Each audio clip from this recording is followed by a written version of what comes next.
dengan pujian kita pagi ini bahwa kemenangan, kesembuhan, pemulihan terjadi di tempat ini, di tengah-tengah kita. Sebelum saya menyampaikan firman, mari kita menyatukan hati kita untuk kita kembali mendoakan secara khusus. Ada 2 permohonan doa yang begitu penting.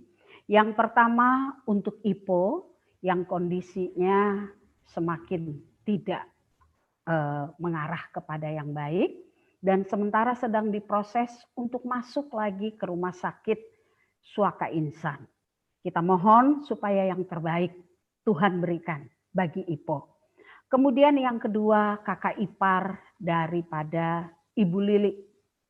Beliau divonis beberapa hari yang lalu kanker hati stadium 3. Dan saat ini kondisinya semakin melemah, ya. Walaupun dia belum percaya kepada Tuhan, tidak ada yang mustahil.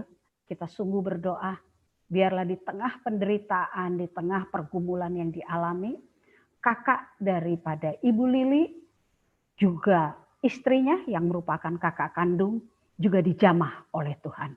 Namanya Bapak Sujarwo Cianjur. Dan kita bersyukur untuk Ibu Ita yang sudah dipulihkan, yang sudah disembuhkan, sudah kembali ke rumah dan masih menjalani isoman. Juga Pak Remon yang semakin Tuhan pulihkan, kita percaya Tuhan akan memberikan mujizat kesembuhan.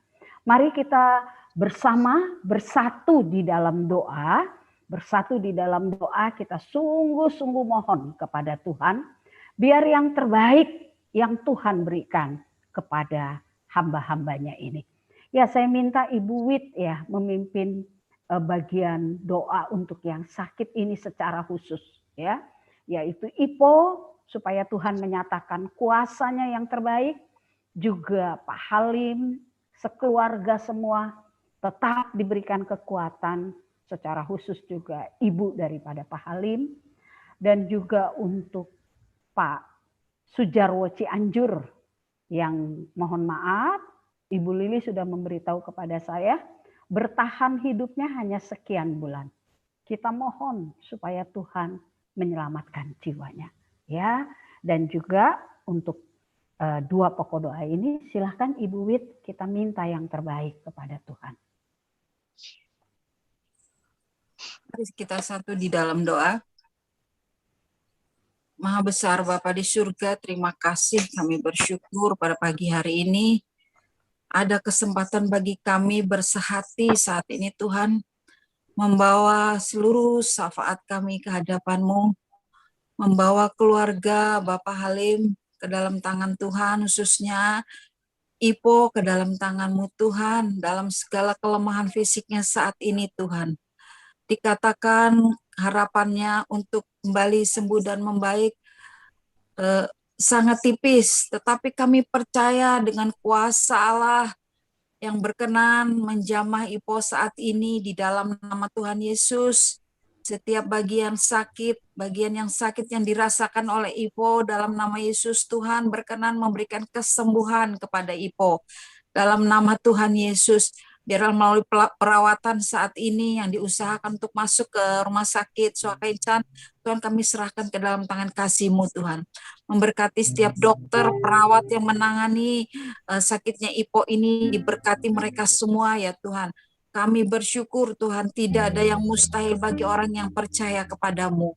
Dan kami juga pagi ini membawa kakak ipar dari Bu Lili Tuhan ke dalam tangan-Mu, kami menyerahkan juga dalam nama Tuhan Yesus.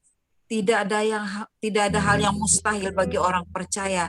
Kami menyadari Tuhan walaupun beliau ini Tuhan tidak percaya kepada Tuhan, tapi kami pada saat ini bersehati sepikir Tuhan, kami percaya Engkau pun juga mengasihi beliau Tuhan.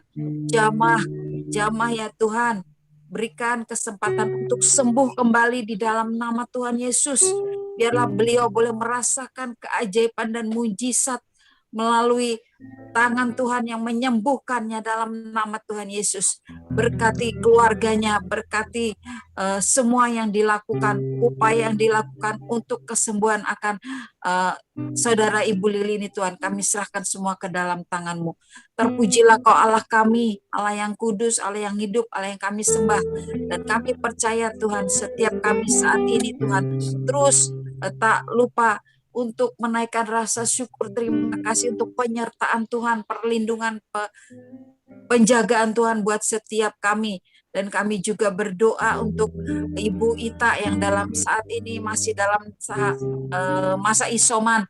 Tuhan berkati, Tuhan menjamahnya, Tuhan memulihkan, memberikan kesempatan untuk boleh sembuh dan beraktivitas kembali. Di dalam nama Tuhan Yesus, kami bersyukur untuk pagi ini Tuhan. Terima kasih, dalam nama Tuhan Yesus kami berdoa. Haleluya. Amin, amin. Terima kasih Oma. Ya, tadi Pak Kris sudah berdoa, tapi kita bisa berdoa sekali lagi.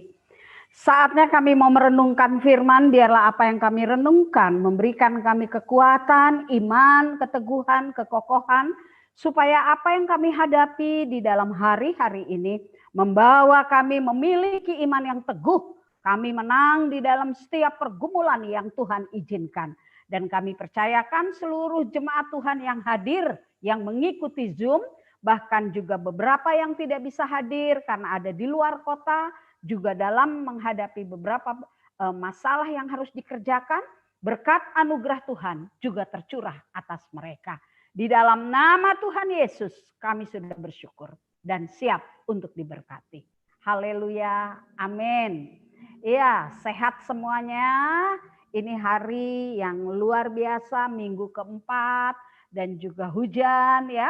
Tadi dikatakan wah mager semua ini, puji Tuhan ya. Baik, kita membuka pada bagian firman Tuhan kali ini adalah dalam Kisah Rasul pasalnya yang ke-7, ayat yang ke-54 sampai ke-60. Kita, walaupun saya membaca, tapi tolong Bapak Ibu juga mengikuti pembacaan ini dengan bersuara di rumah masing-masing ya, di tempat masing-masing. Kisah Para Rasul 7 ayat 54 sampai 60. Ketika anggota-anggota Mahkamah Agama itu mendengar semuanya itu, sangat tertusuk hati mereka. Maka mereka menyambutnya dengan gertakan gigi. Tetapi Stefanus yang penuh dengan Roh Kudus menatap ke langit, lalu melihat kemuliaan Allah dan Yesus berdiri di sebelah kanan Allah. Lalu katanya, sungguh aku melihat langit terbuka dan Anak Manusia berdiri di sebelah kanan Allah. Maka berteriak-teriaklah mereka dan sambil menutup telinga serentak menyerbu dia. Mereka menyeret dia keluar kota lalu melemparnya. Dan saksi-saksi meletakkan jubah mereka di depan kaki seorang muda yang bernama Saulus. Sedang mereka melemparinya, Stefanus berdoa. Katanya, ya Tuhan Yesus, terimalah rohku. Sambil berlutut ia berseru dengan suara nyaring. Tuhan, janganlah tanggungkan dosa ini kepada mereka. Dan dengan perkataan itu meninggallah ia. Haleluya, haleluya. Ya, dalam kehidupan ini kita semua manusia pasti pernah atau sedang atau akan mengalami setiap pergumulan masalah yang diizinkan oleh Tuhan. Apalagi dalam menghadapi pandemi pada masa ini yang sudah mau masuk 2 tahun. Pastinya ada pergumulan ekonomi, pergumulan keluarga, pergumulan sakit penyakit, pelayanan. Semuanya dihadapkan kepada kita. Oleh karena itu saya memberikan judulnya adalah tema kita, teguh dalam pergumulan. Di sini kita melihat bahwa di dalam pergumulan, masalah yang terjadi, ujian yang terjadi, hal itu tidak hanya dimonopoli oleh kelompok atau orang-orang tertentu. Tetapi semua yang hidup di dunia, besar, kecil, tua, muda, kenal Tuhan atau tidak, orang percaya atau orang dunia, semuanya pasti mendapatkan yang namanya pergumulan, masalah, ujian yang dihadapi sepanjang kehidupan mereka. Ingat dengan khotbah saya minggu lalu, Seorang percaya adalah seorang murid. Dan seorang murid dia harus masuk di dalam proses. Proses inilah yang di dalamnya ada pergumulan-pergumulan yang diizinkan. Iya, seperti sekarang ini saya sedang diperhadapkan dengan pergumulan bapak yang sakit, ya. Lalu juga menghadapi masa pandemi, enggak mudah. Tetapi kita bersyukur kepada Tuhan. Yang harus diperhatikan di dalam kita menghadapi pergumulan, baik soal sakit yang tadi saya sebutkan ya, masalah IPO, masalah Pak Pak Sujarwo ya, masalah kita masing-masing, apapun yang ada yang mungkin tidak terucapkan, bukan kita tertuju terus kepada pergumulannya, pada masalahnya. Tetapi yang harus menjadi perhatian kita adalah bagaimana sikap kita di dalam menghadapi pergumulan itu. Bagaimana sikap kita ketika menerima pergumulan yang diizinkan oleh Tuhan. Kalau sikap kita benar, maka kita akan menang. Maka kita akan menjadi tangguh, kuat, dan menjadi contoh bagi orang lain.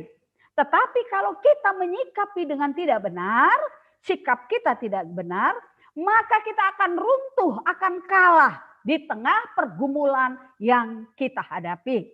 Di sini di dalam Kisah Para Rasul 7 ayat yang ke-54 sampai 60 dituliskan satu pribadi yang luar biasa yang bernama Stefanus yang adalah seorang diaken pada gereja mula-mula di Yerusalem.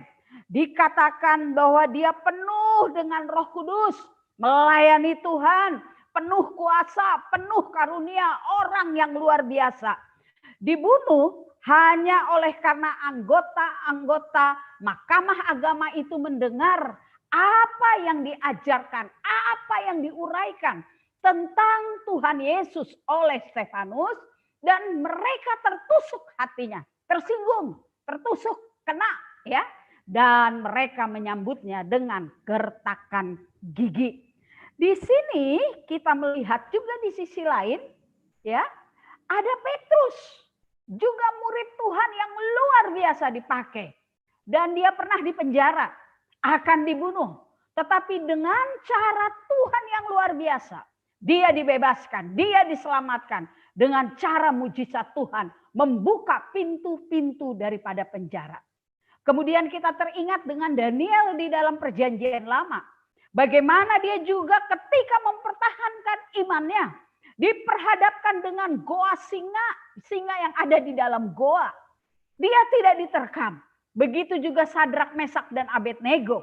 Diperhadapkan untuk mempertahankan iman dengan pergumulan yang besar, mau dimasukkan kepada periuk yang begitu panas mendidih. Tetapi bagaimana kita melihat Tuhan meluputkan, Tuhan menolong, Tuhan menyelamatkan, Tuhan menyembuhkan. Kenapa Stefanus tidak disembuhkan? Maaf, tidak diluputkan. Kenapa diizinkan untuk meninggal? Ya, kadang-kadang kita sebagai orang percaya, sebagai orang Kristen, kita selalu nyangkut pautin, mungkin ada yang belum beres. Mungkin ada dosa. Mungkin ada kesalahan. Tetapi kalau kita nanti melihat dari ayat 54 sampai 60, satu hal yang kita ambil, satu hal yang kita belajar, bahwa kita melihat Tuhan itu berdaulat atas apa yang terjadi, atas apa yang dia mau lakukan, atas apa yang mau dia kerjakan. Kita manusia tidak bisa mencegahnya. Karena dia Allah yang berdaulat. Karena dia Allah yang memiliki segala sesuatunya. Dari masalah pandemi ini beberapa hal yang saya pelajari dan akhirnya saya mengambil kesimpulan. Ketika para teman-teman saya, para hamba Tuhan yang diizinkan dipanggil oleh Tuhan. Mohon maaf, Pak Sunardi hampir 1 bulan di ICU. Dengan pemasangan ventilator yang luar biasa. Tetapi hanya ada yang berapa hari dipanggil. Pak Sunardi lolos. Dan akhirnya saya mengambil satu kesimpulan. Orang-orang yang diselamatkan bukan oleh karena mereka lebih baik. Yang diluputkan bukan berarti mereka lebih bagaimana atau sesuatu yang luar biasa, tetapi satu hal yang saya tahu, bahwa segala tugas, pelayanannya, tanggung jawabnya di dalam Tuhan, dikatakan oleh Tuhan, sudah selesai. Sementara kita yang masih diluputkan, kita yang masih diberikan kesempatan, ada tugas dan tanggung jawab dan pelayanan yang masih harus kita kerjakan. Oleh karena itu pada saat ini kita melihat di dalam pasal 7, kita membaca dan melihat keteladanan daripada yang namanya Stefanus. Bagaimana sikapnya di dalam dia menghadapi pergumulan yang berat, situasi yang berat. Dia memiliki respon yang benar, yang menunjukkan dia memiliki iman yang kokoh, iman yang teguh.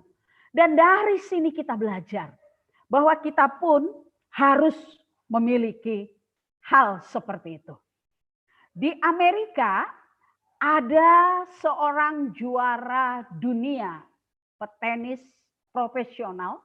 Saya pernah memberikan kesaksian ini, yang namanya adalah Arthur Ashe, ya, Arthur Ashe. Dia orang Amerika Afrika. Dia adalah seorang yang menjuarai 3 kejuaraan dunia. Australia terbuka, Amerika terbuka, dan Wimbledon. Luar biasa, juara dunia 3 kali. Tetapi kemudian dia sakit jantung. Dan ketika di dalam operasi jantung untuk menyembuhkan penyakitnya, dia membutuhkan transfusi darah. Dan dokter memberikan, pihak rumah sakit memberikan transfusi darah yang dibutuhkan. Ternyata darah yang didonorkan kepada dia itu terinfeksi, terjangkit HIV tanpa mereka sadari. Dan singkat cerita akhirnya dikatakan Arthur Ashe, dia akhirnya terjangkit penyakit HIV yang mematikan, yang sampai hari ini kita tahu belum ada obatnya. Tubuhnya semakin lemah, dia semakin sakit, dia tidak bisa lagi bermain tenis, tetapi yang luar biasa di tengah sakitnya, dia tetap menyuarakan keadilan bagi dunia. Dia membela hak orang-orang Afrika yang kena namanya politik apartheid, di mana dibedakan antara orang kulit putih dengan kulit hitam. Kulit hitam mendapat tekanan luar biasa, dan dia di sana untuk membela. Kemudian juga dia membela para pengungsi di Haiti yang kelaparan, yang kekurangan makan karena rezim yang ada. Dia berteriak, dia sungguh-sungguh menyuarakan semuanya. Dia mendirikan lembaga badan yayasan HIV untuk orang-orang yang tidak punya dana untuk berobat. Anak-anak dibukakan sekolah tenis dan sebagainya. Dalam masa sakit pergumulan yang hebat, yang luar biasa, dia tetap menunjukkan keteguhan, kekokohan, ketangguhan sebagai seorang yang sungguh-sungguh melakukan yang terbaik untuk sesamanya walaupun dalam keadaan sakit. Bandingkan sama kita yang baru pusing, yang baru mungkin hanya diare atau apa, banyak sekali yang kita pakai alasan untuk nggak bisa melakukan sesuatu. Singkat cerita, ada seorang reporter yang datang dan mewawancari dia. Arthur, kamu nih kok aneh ya? Apa kamu pernah nggak sih protes sama Tuhan? Kenapa harus kamu loh yang kena?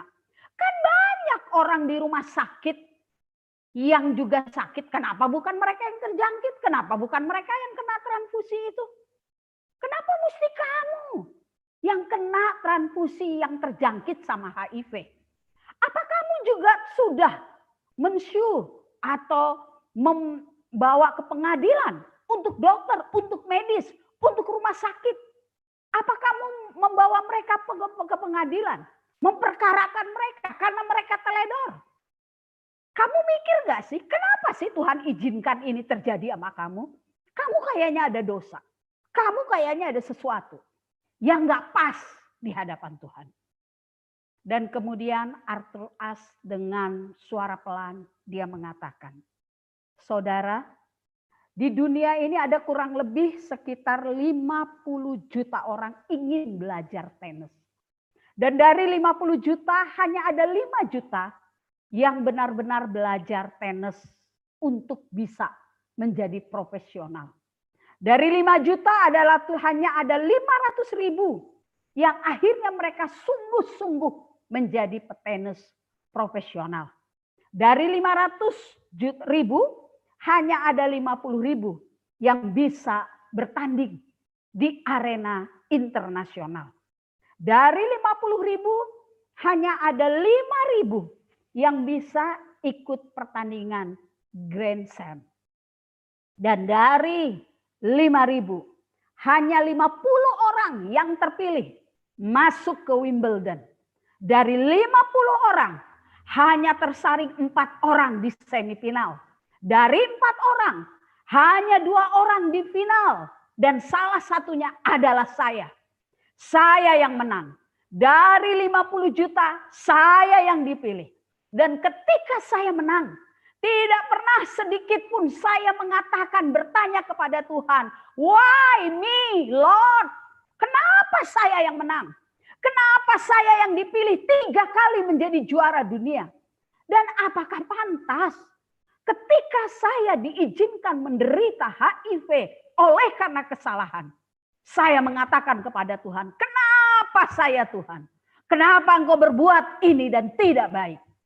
Dan di akhir wawancara itu, Arthur Ashe itu mengatakan, apa yang dia lakukan, Tuhan itu tetap baik.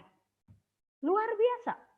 2 pribadi, Stefanus, Arthur Ashe, menghadapi situasi pergumulan yang berbeda. Tetapi memiliki keteladanan iman, keteladanan sikap yang benar, yang bisa kita contoh teladannya. Dan saya memakai 4M. Kalau sekarang pandemi 5M ya, masker, menjauhi kerumunan, dan social distancing dan sebagainya. Yang ini ada 4M. M yang pertama kita belajar adalah ayat yang ke-55 dikatakan di situ. Tetapi Stefanus yang penuh dengan Roh Kudus menatap, ya saya lihat di sini.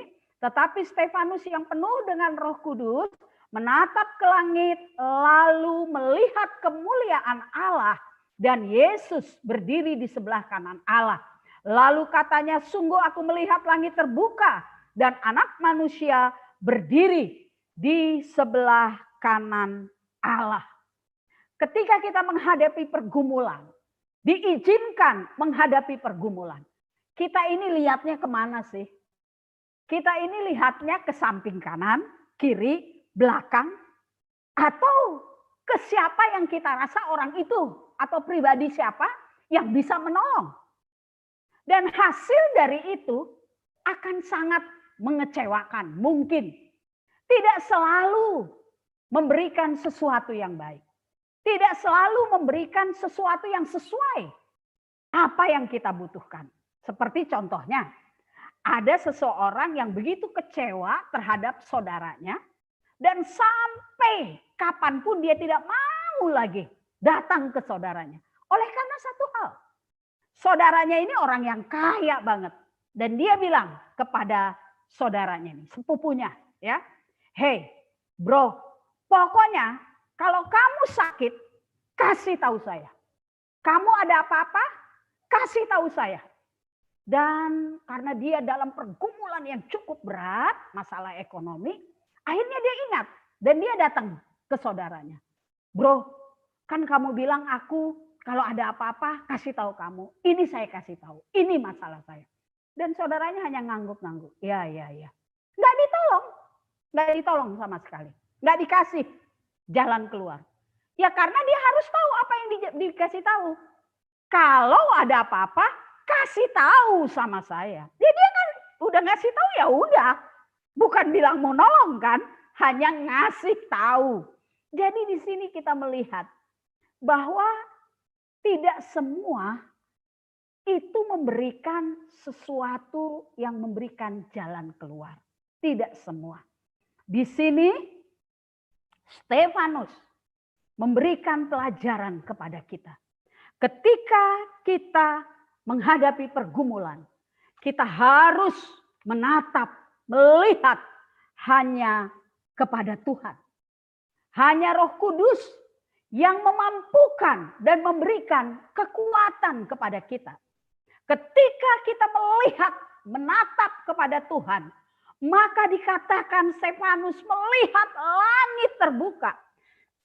Sesuatu yang hanya bisa dilihat oleh orang yang sungguh beriman penuh kepada Tuhan. Dan ketika kita memiliki pergumulan masalah, apa yang terjadi? Batu-batu yang dilemparkan kepada kita, baik batu fitnahan, baik batu sakit penyakit, baik batu yang mengecewakan, baik batu yang segala sesuatunya membawa kita kepada kekecewaan, kesulitan, kesakitan, kita tidak akan fokus kepada batu-batu itu. Tetapi kita akan fokus kepada batu kemuliaan yang diberikan oleh Tuhan. Yaitu janjinya bahwa Dia memberikan kekuatan, bahwa Dia memberikan jalan keluar. Disinilah kita akan semakin melihat ketika kita membaca 1 Petrus 5 ayat yang ke-10. Di situ dituliskan 1 Petrus 5 ayat 10, kita baca bersama-sama. 1 Petrus 5 ayat 10. Bahwa inti dari 1 Petrus 5 ayat 10 ini dituliskan, dan Allah sumber segala kasih karunia yang telah memanggil kamu dalam Yesus kepada kemuliaannya yang kekal, akan melengkapi, meneguhkan, menguatkan, mengokohkan kamu sesudah kamu menderita sekian lama. Dari sinilah kita melihat ketika pergumulan itu diizinkan terjadi atas hidup kita, bahwa kita yang sudah dipanggil dalam Kristus kepada kemuliaannya yang kekal, kita itu akan diperlengkapi, akan diteguhkan, akan dikuatkan, akan dikokohkan imannya setelah sekian lamanya kita menderita. Sehingga di sini boleh saya katakan, pergumulan diizinkan terjadi supaya kita menjadi lebih kuat, lebih cakap, lebih kokoh, lebih luar biasa. Ketika pabrik mobil mau mengeluarkan satu model mobil yang terbaru, varian yang terbaru. Setelah mobil itu jadi, tidak akan langsung dikeluarkan untuk dijual. Mereka akan mencobanya, menabrakkan kepada hal yang keras, dilihat kerusakan sampai di mana, kemudian akan dilakukan hal-hal yang membuat mobil ini apakah tahan banting atau enggak, layak enggak untuk dijual. Begitupun dengan kita, bahwa ketika kita menghadapi pergumulan masalah, jangan ngeluh, jangan marah, jangan terus bersungut-sungut. Karena di dalam Roma 8 ayat 18 dikatakan, apa yang kamu derita saat ini nggak bisa dibandingkan dengan kemuliaan yang akan kamu terima. Amin. Kita sebagai orang percaya, sebagai orang yang menjadi miliknya, di sini kita melihat bahwa jelas kita akan mendapatkan kemuliaan yang luar biasa.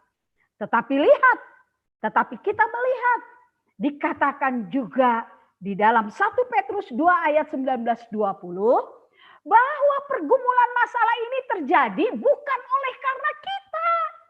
Kalau karena masalah kita, karena dosa kita, karena keadaan kita, ya memang itu sudah selayaknya kita terima. Kita lihat. Sebab adalah kasih karunia jika seorang sadar akan kehendak Allah menanggung penderitaan yang tidak harus ia tanggung. Sebab dapatkah disebut pujian jika kamu menderita pukulan karena kamu berbuat dosa. Tetapi jika kamu berbuat dosa karena itu kamu harus menderita, maka itu adalah kasih karunia pada Allah. Jadi kalau kita memiliki pergumulan diizinkan, kita harus lihat dulu. Apakah ini kehendak Allah yang harus kita tanggung? Ataukah ini kesalahan kita? Jadi jangan kita menyalahkan Tuhan dengan pergumulan masalah yang ada. Jadi di sini kita sungguh bersyukur bahwa kalaupun kita diizinkan mendapat pergumulan, itu adalah kasih karunia. Oleh karenanya Stefanus mengajarkan, ketika kamu ada di dalam pergumulan situasi yang berat, pandang, lihat kepada Tuhan. Maka engkau akan melihat kemuliaannya dinyatakan. Janji-janjinya diberikan. Poin yang kedua yaitu ayat ke-59. Menyerahkan, belajar berserah sepenuhnya kepada Tuhan. Di sini dikatakan ayat ke-59, dikatakan di sini ayat 59, terima kasih Mbak Upi, sedang mereka melemparinya, Stefanus berdoa katanya, ya Tuhan Yesus. Ini ketutup ya, 59, ya Tuhan Yesus terimalah rohku. Ya, di sini ayat ke-59, sikap atau keteladanan kedua yang dilakukan oleh oleh Stefanus adalah menyerahkan semuanya kepada Tuhan. Ingat khotbah saya minggu lalu, orang percaya yang dikatakan percaya, arti percaya secara umum adalah mengakui dan yakin bahwa sesuatu itu nyata dan memang benar. Misalnya soal kabar, soal berita, ya itu percaya. Tetapi kalau yang dikatakan oleh Alkitab, percaya itu adalah percaya dan mempercayakan seluruh hidup kita kepada Tuhan. Sesuai dengan Ibrani 11 ayat 1 yang mengatakan, dasar dari segala sesuatu yang kita harapkan, yang merupakan pengharapan kita adalah Tuhan. Dan bukti dari segala sesuatu yang tidak kelihatan. Ada yang pernah lihat Tuhan Yesus? Enggak ada kan? Tapi kita percaya. Inilah yang membedakan. Sehingga kita melihat di sini. Stefanus seorang murid. Dikatakan dalam khotbah saya. Seorang murid adalah seorang yang mengikuti segala ajaran gurunya. Bertaut, bergantung, berharap penuh kepada Tuhan. Mengikuti segala contoh teladan daripada gurunya. Sehingga dikatakan dia tahu kehendak yang terbaik dan sempurna. Sehingga di dalam kehidupan bersama dengan Tuhan, dia mempercayakan penuh hidupnya. Termasuk masalah ketika dia mau dihukum mati. Dia berserah penuh. Dia menyerahkan rohnya semuanya kepada Tuhan. Dan percaya bahwa Tuhan tetap baik. Luar biasa. Kita buka Ayub 23 ayat yang ke-10 ya. Ayub 23 ayat yang ke-10, mari kita baca bersama. Ayub 23 ayat 10, saya mau kita baca kuat-kuat ya. Terutama semua kita yang sedang menghadapi pergumulan atau tidak, kita baca kuat-kuat. 1, 2, 3. Karena ia tahu jalan hidupku. Seandainya ia menguji aku akan timbul seperti emas. Puji Tuhan, puji Tuhan. Timbul seperti emas. Ya, ada beberapa yang mengatakan dan saya setuju bahwa ujian atau tes itu diberikan atau diizinkan oleh Tuhan supaya iman kita naik. Tes, ujian di sekolah. Supaya anak-anak kita itu naik kelas. Naik kelas 1, naik kelas 2, masuk SMP, SMA, itu harus melalui ujian. Tetapi kalau pencobaan, temptation, ya, itu katanya dikatakan oleh ahli teologi bahwa itu adalah sesuatu cobaan yang diberikan oleh iblis. Itu supaya dikatakan cobaan atau temptation itu diberikan untuk meruntuhkan secara destruktif. Jadi kita diberikan pencobaan itu supaya kita hancur. Seperti yang dilakukan oleh iblis itu memakai kata temptation di dalam Kejadian. Kalau kamu makan buah itu, kamu akan hidup. Kamu akan lebih pintar. Ya. Jadi seperti itu.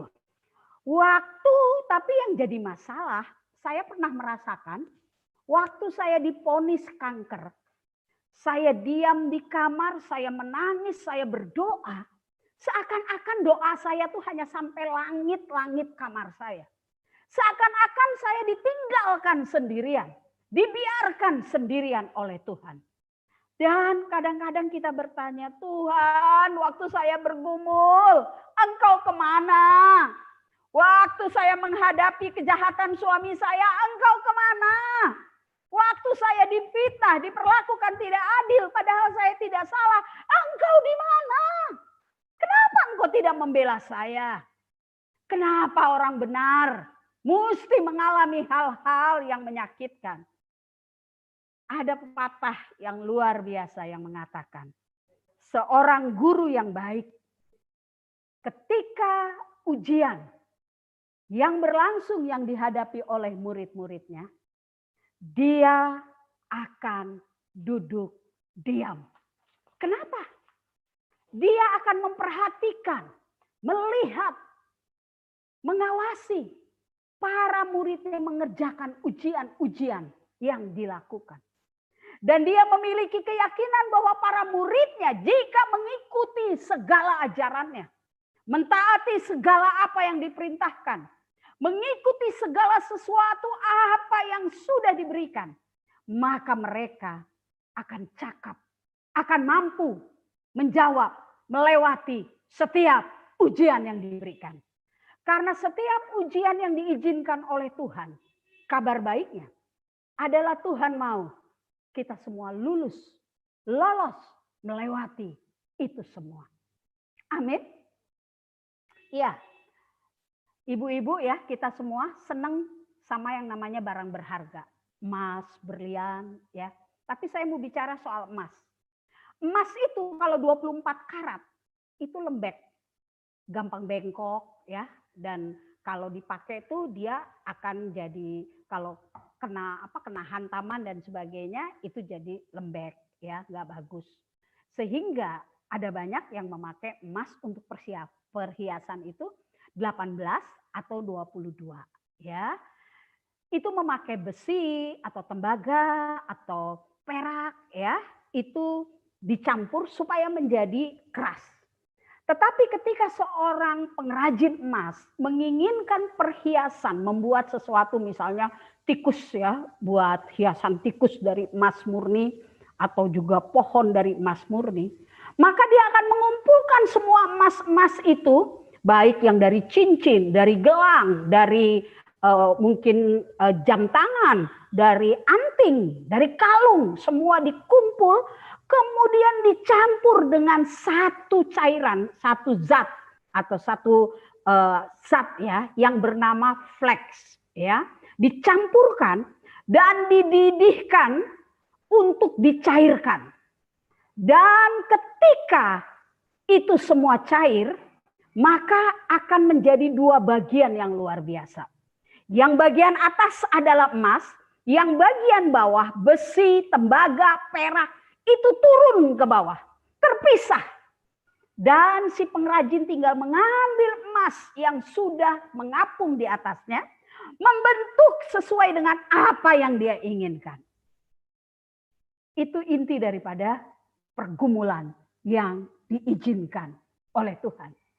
Ketika kita diuji, ketika kita memasuki ujian, sifat-sifat buruk kita, sifat-sifat kita yang tidak benar dibakar di dalam kesulitan-kesulitan yang diizinkan oleh Tuhan.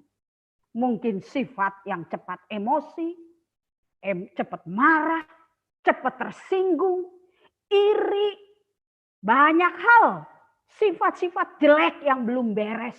Walaupun sudah sekian lama mengikut Tuhan, tetapi ketika ujian itu terjadi dan kita mengizinkan dibakar oleh Tuhan, maka sifat-sifat itu akan terlepas dari karakter kita menjadi karakter yang baik, yang sungguh-sungguh diinginkan oleh Tuhan. Jangan salah, untuk mendidihkan emas untuk cair itu bukan 100 derajat Celcius. Itu mah air kalau 100 derajat Celcius. Dan kalau kena air panas saja kita sudah sakit, melembung dan sebagainya. Mendidihkan emas itu di dalam 1064 derajat Celcius. Panas banget. Harus panas 1064 derajat Celcius. Mendidih, cair, terpisah, dan hasilnya luar biasa. Kita baru difitnah aja udah nggak kuat. Baru ditegur, wah nggak bisa, nggak mau lagi melayani. Baru ngedapatin hal begini, Tuhan kenapa? Rasanya udah nggak mau lagi. Nggak mau datang ke gereja, nggak mau ibadah, nggak mau doa. Hei, 1064 derajat Celcius loh. Kalau memang mau sungguh-sungguh murni di hadapan Tuhan, sakit, nggak kuat, kayak diiris-iris. Satu belum selesai, satu lagi. Satu belum selesai, satu lagi. Tapi yang jadi masalah, kalau itu kita berhasil melewati, maka kita dikatakan oleh Ayub, maka aku teruji, akan muncul seperti emas murni. Haleluya.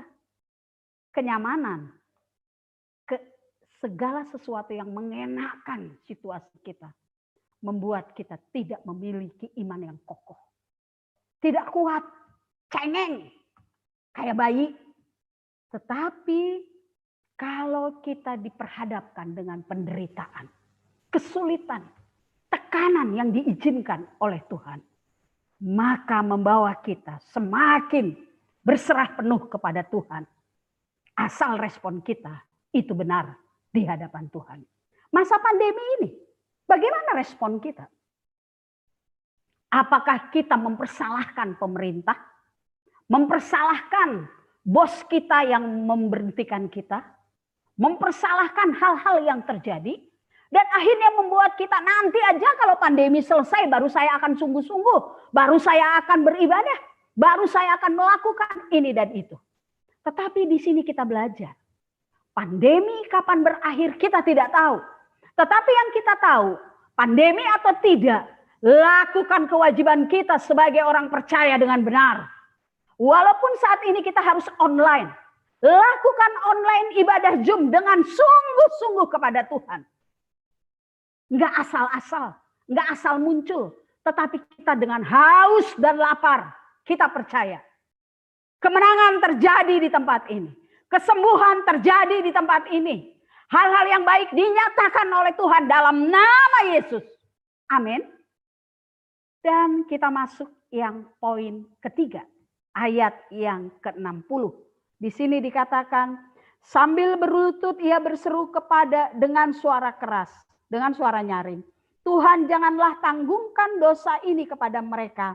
Dan dengan perkataan itu meninggallah dia.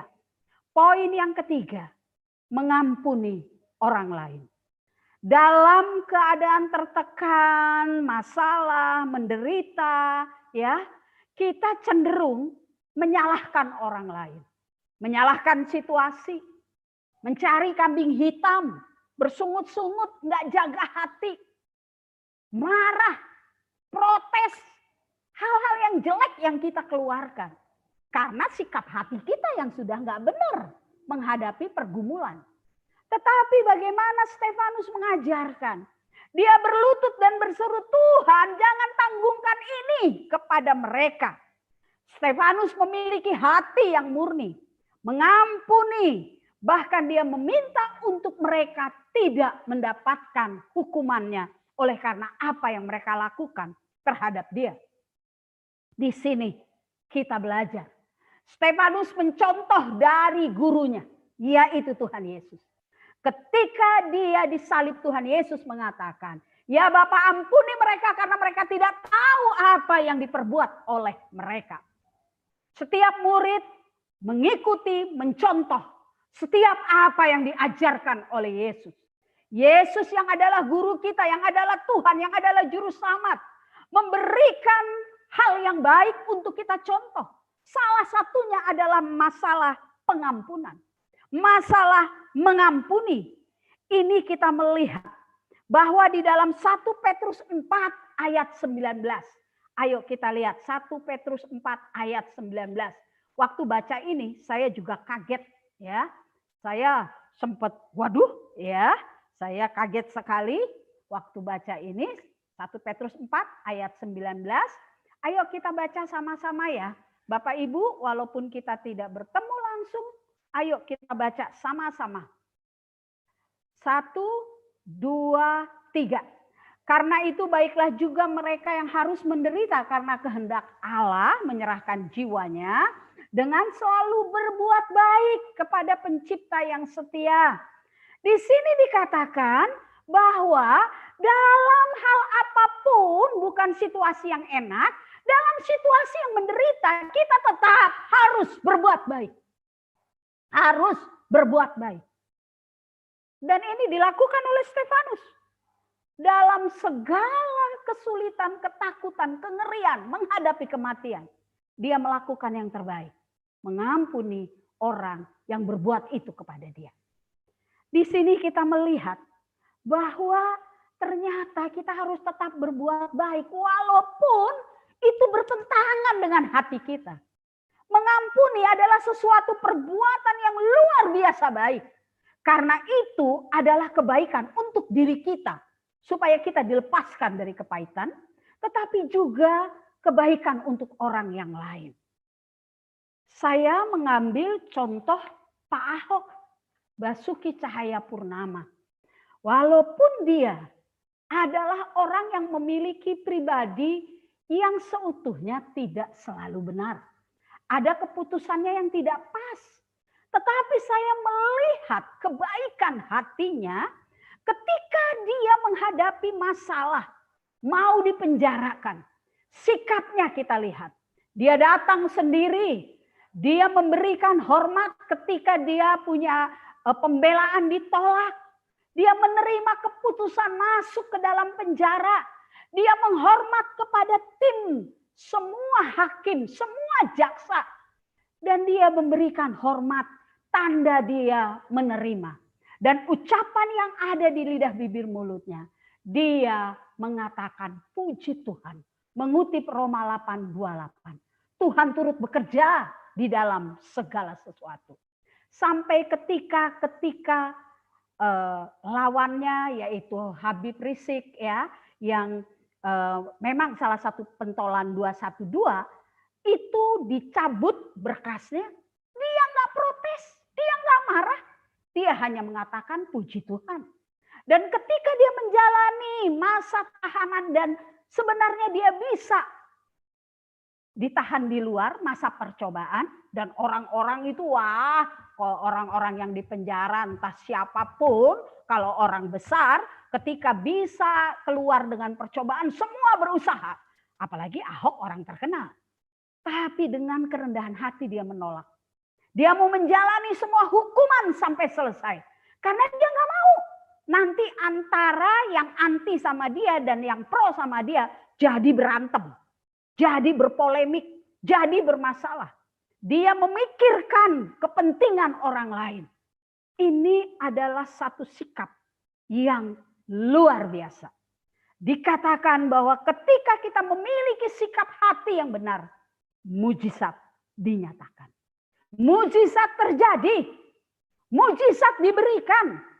Ketika ada ketaatan, ada sikap yang benar di dalam menghadapi pergumulan. Dan yang terakhir adalah ayat yang ke-58 di sini dikatakan, maka mereka menyeret dia keluar kota lalu melemparinya dan saksi-saksi meletakkan jubah mereka di depan kaki seorang muda yang bernama Saulus. Yang pertama melihat atau menatap kepada Tuhan. Yang kedua menyerahkan semuanya kepada Tuhan. Yang ketiga, mengampuni orang yang bersalah. Keempat, menjadi kesaksian. Stefanus di dalam napas-napas terakhirnya, ketika dia mau meninggal, dia menunjukkan keteguhan dan kekokohan iman yang luar biasa. Dan dikatakan bahwa dia meninggal di depan seorang muda yang bernama Saulus. Dan bahkan pasal 8 ayat 1, Stefanus menyetujui pembunuhan itu. Dan setelah itu Saulus dikatakan semakin menjadi-jadi untuk membunuh, untuk mencari, untuk menganiaya para pengikut Yesus.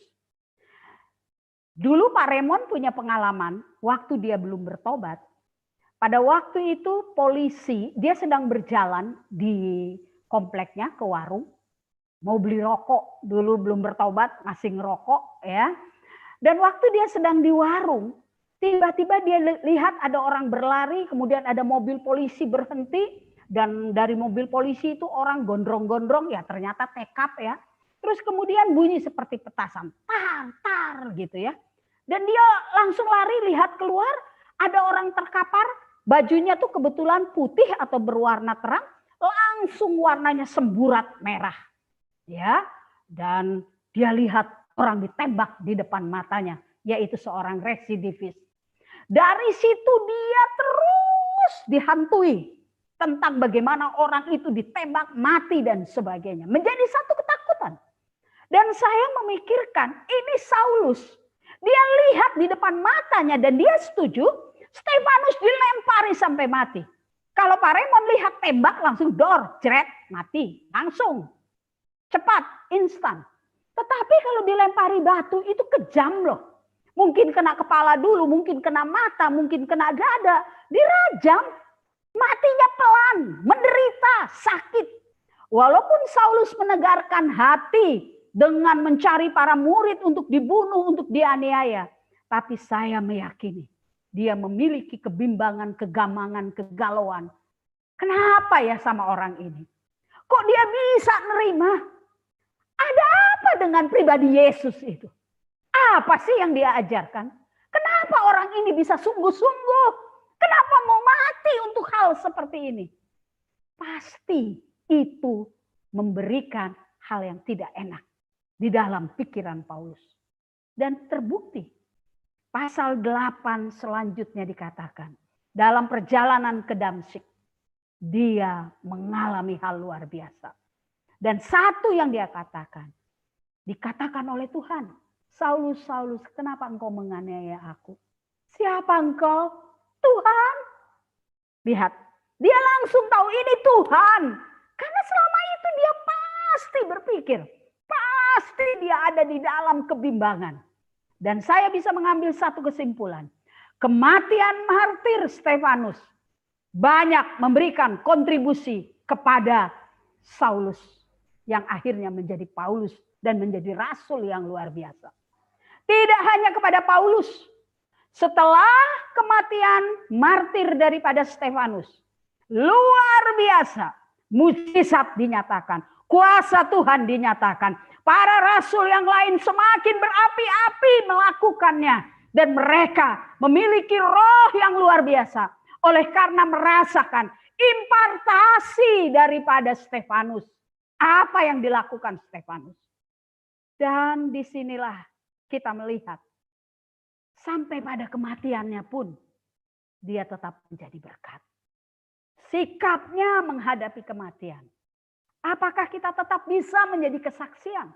Di tengah pergumulan, di tengah pandemi, apakah kita tetap bisa berdiri kokoh? Memberikan yang terbaik untuk Tuhan. Enggak sampai nyawa kita. Mungkin waktu kita, mungkin harta kita. Mungkin apapun yang Tuhan tuntut kepada kita. Apakah kita mau memberikan dengan sukacita, dengan segala apa yang ada?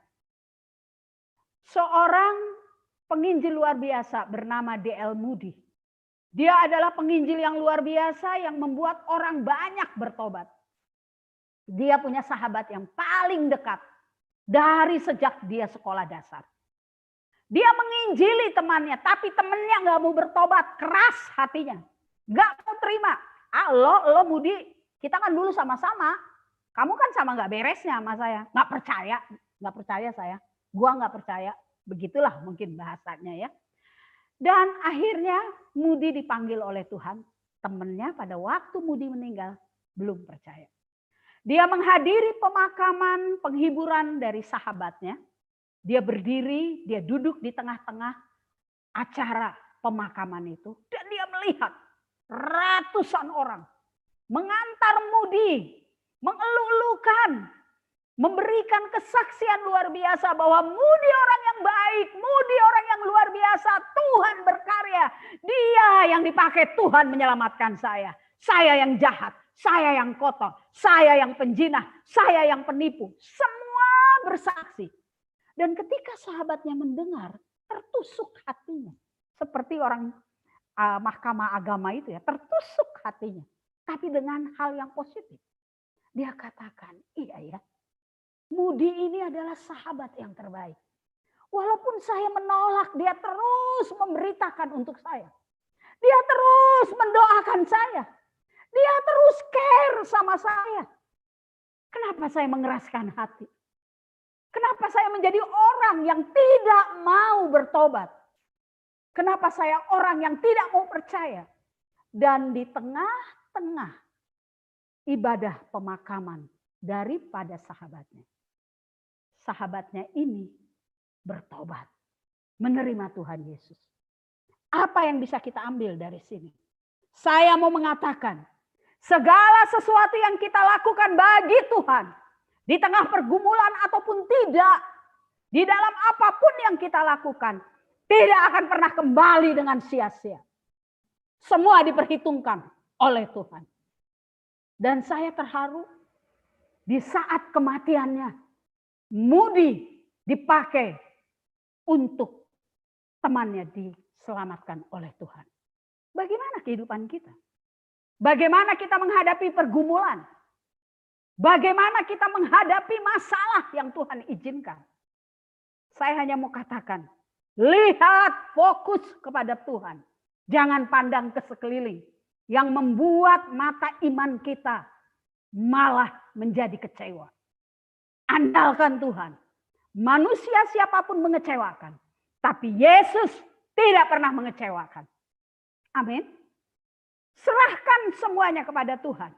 Jangan separuh, jangan seperempat, jangan hanya 80%. Semua 100%.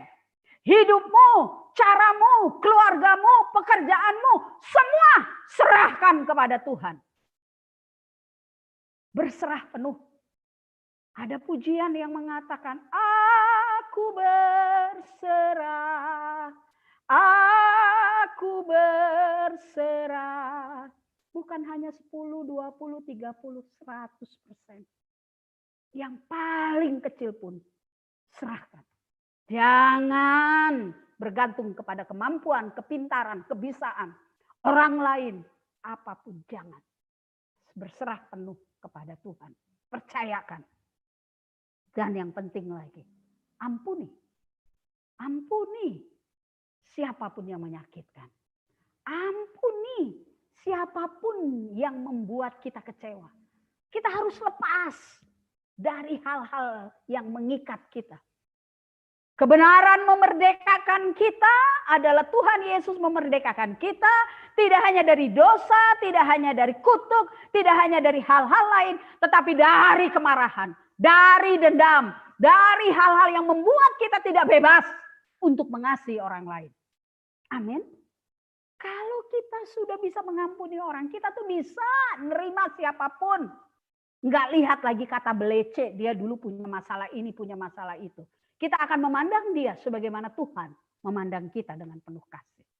Dan yang terakhir, di tengah situasi yang sulit pada masa pandemi ini, tetaplah menjadi saksi. Tetaplah menjadi orang yang dilihat oleh semua orang. Kita memiliki keteguhan iman luar biasa. Saya bersyukur untuk gereja kita walaupun kecil, walaupun tidak banyak. Tapi saya melihat kehidupan Bapak Ibu menjadi kesaksian bagi setiap saudara-saudara yang lain. Kita tetap bisa memberkati di tengah pandemi untuk makan siang 100 saudara-saudara yang ada di jalan. Ini dilakukan dari awal pandemi sampai bulan ini. Kita bisa membagikan. Kita bisa berbagi kepada yang lain. Lewat sembako, lewat apapun, kita bersyukur. Dan saya katakan orang yang berani berbagi, orang yang berani memberi, orang yang berani melakukan adalah orang yang kaya. adalah orang yang sungguh-sungguh memiliki kemurahan yang luar biasa. Bukan soal banyak uang, tapi soal bagaimana hati yang sudah sungguh-sungguh melihat segalanya bahwa Tuhan itu baik. Amin. Hadapi pandemi ini jangan dengan ketakutan, kekhawatiran, dan hal-hal yang membuat kita nggak bisa buat apa-apa. Kita akan berdampingan dengan pandemi. Kita tidak tahu sampai kapan, tapi ada yang bilang kita akan pakai masker sampai 4 tahun ke depan dan sebagainya. Nggak usah dipikirin, malah buat stres. Pikirkan saja bagaimana kita tetap memiliki sikap teladan yang benar di dalam menghadapi setiap apapun yang Tuhan izinkan. Dan kita tetap mengatakan, Tuhan itu baik. Amin ya. Selamat menjadi orang Kristen yang tangguh, menjalani iman yang kokoh, menjalani menghadapi pergumulan dengan kekuatan Tuhan. Dan satu waktu ketika kita kembali kepada Bapa di surga, maka Dia mengatakan, masuklah ke dalam kegembiraan, kesukaan bersama Tuhanmu, hai hambaku yang setia. Yuk kita berdoa ya, kita mau berdoa. Ya, Pak. Haleluya.